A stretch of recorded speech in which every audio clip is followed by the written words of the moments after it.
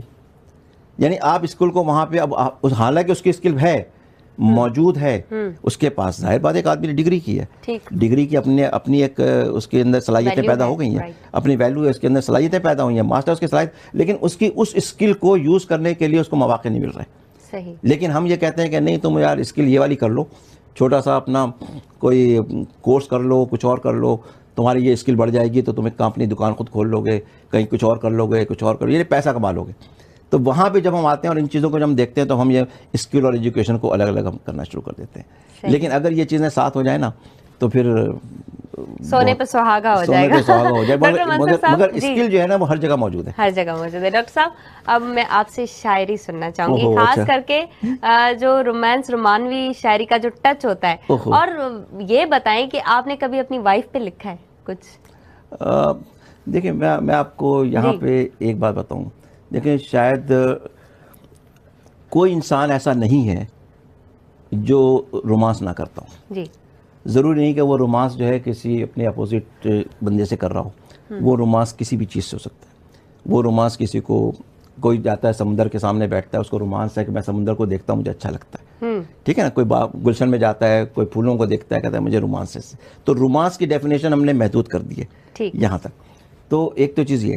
دوسری آپ نے جو وائف کی بات کی, میں آپ کو یہاں پہ ایک بات بتاؤں. ہم لوگ, میرا کیا ماننا یہ ہے, جو میں نے اپنی پوری زندگی دیکھی اور میں نے جو چیز دیکھی اور میں نے مختلف لوگوں کا مشاہدہ کیا, صرف میں اپنی بات نہیں کر رہا ہوں بلکہ جتنے بھی لوگ ہیں, اور میں اپنی خواتین کی بات نہیں کر رہا, جتنی بھی خواتین ہیں, میں ان کو یہ کریڈٹ دینا چاہتا ہوں کہ ہمیں جو ہے عورت کی عزت کرنی چاہیے, ہمیں عورت کا شکر گزار ہونا چاہیے, کیونکہ عورت وہ ہے یا بیوی وہ ہے جو کہ محدود آمدنی کے اندر بھی بیسٹ مینجمنٹ کر کے آپ کا گھر چلاتی ہے.